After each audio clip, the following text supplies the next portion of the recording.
Supreme કોર્ટના જજમેન્ટની વિરુદ્ધમાં જે ભારત બંધનો કોલ છે એનો મારું સંપૂર્ણ સમર્થન અને ટેકો આપું છું. અગાઉ 2004માં સબ કેટેગરાઇઝેશનની વિરુદ્ધમાં જે જજમેન્ટ આપ્યું હતું એને આખું ઉલટફેર કરી નાખ્યું. આ જજમેન્ટ એ ગેરબંધારણીય છે. આજે 21મી ઓગસ્ટ એટલે ભારત બંધનું એલાન કરવામાં આવ્યું છે અને એટલા માટે કારણ કે સુપ્રીમ કોર્ટે જે નિર્ણય કર્યો હતો એસસી એસટીના અનામતને લઈને એને બધા જ પછાત વર્ગના લોકો અને આદિવાસી લોકોએ છે વિરોધ કર્યો છે, એને સમર્થન આપ્યું છે કે આ બંધ થવું જોઈએ. હવે જેના પડઘા છે રાજસ્થાન, બિહાર અને ગુજરાતમાં પણ પડ્યા છે. ગુજરાતના દલિત સમાજના લોકો હોય, આદિવાસી સમાજના લોકો હોય, એ બધાએ જ આ બંધને છે સમર્થન આપ્યું છે. ત્યારે કોંગ્રેસના નેતા જિગ્નેશ મેવાણીએ આ બાબતે શું કહ્યું, એમણે પણ ભારત બંધના આ એલાનને સમર્થન આપ્યું છે. શું કહ્યું સાંભળી આપ્યું. સુપ્રીમ કોર્ટના જજમેન્ટની વિરુદ્ધમાં જે ભારત બંધનો કોલ છે એનો મારું સંપૂર્ણ સમર્થન અને ટેકો આપું છું. રાષ્ટ્રીય દલિત અધિકાર મંચની આખી અમારી ટીમ અને હું બધા જ રોડ પર ઉતરીશું. આ જજમેન્ટ એ ગેરબંધારણીય છે. અગાઉ 2004માં સબ કેટેગરાઇઝેશનની વિરુદ્ધમાં જે જજમેન્ટ આપ્યું હતું એને આખું ઉલટફેર કરી નાખ્યું.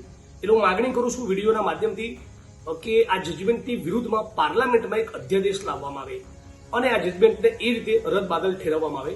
આપ તમામ લોકો કાનૂન અને બંધારણના દાયરામાં રહીને શાંતિપૂર્વક રીતે ભારત બંધમાં જોડાશું એટલી વિડીયોના માધ્યમથી અપીલ કરું છું. પણ સાથોસાથ એ પણ કહેવા માંગુ છું કે દલિત સમાજની અંદર જે સાવ હાંસિયામાં ધકાયેલા વાલ્મીકી સમાજ જેવી જે પેટા જ્ઞાતિઓ છે એના માટે સમાજ પણ વિચારે અને સરકાર પણ વિચારે. સરકાર અને ન્યાયતંત્ર જેવું કહેવા માંગતા હોય કે આ વર્ગો દલિતોની અંદર અતિ પછાત, અતિ વંચિત, અતિ શોષિત છે, તો એના માટે જમીન સુધારણાના કાર્યક્રમો થઈ શકે, શિક્ષણ, આરોગ્ય, રોજગારની બીજી એક્સ્ટ્રા ઓર્ડિનરી વ્યવસ્થાઓ એમના માટે વિચારી શકાય, બજેટમાં વધારે એલોકેશન કરી શકાય. સુપ્રીમ કોર્ટે પણ એ બાબતે વિચારવું જોઈએ, પણ એ થતું નથી.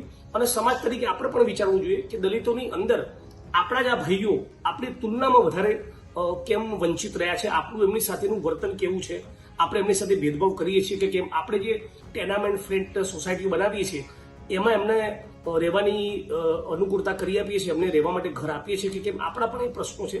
આનો પણ આવનારા દિવસોમાં ગંભીરતાપૂર્વક વિચાર કરવો જોઈએ. પણ હાલ પૂરતું હું આ ભારત બંધના કોલને સમર્થન આપું છું. બધા જ લોકો શાંતિપૂર્વક રીતે આવતીકાલે બંધ કોલમાં જોડાઈશું. આખી ઘટના પછી એટલું ચોક્કસથી કહેવાનું રહેશે કે જેટલા પણ લોકો આજે આંદોલન કરી રહ્યા છે, ભારત બંધનું આ એલાન છે, ત્યારે ઘણા બધા લોકો એવા હશે તમારી આજુબાજુ કે જે ઇમરજન્સીમાં કોઈને કોઈ જગ્યાએ ફસાઈ ગયા હોય, તો વાઇબ્સ ઓફ ઇન્ડિયા વતી તમને રિક્વેસ્ટ છે કે એમની મદદ કરો અને એક માનવતા જે છે એ પણ આપણે કેળવીએ. Keep watching vibes of India.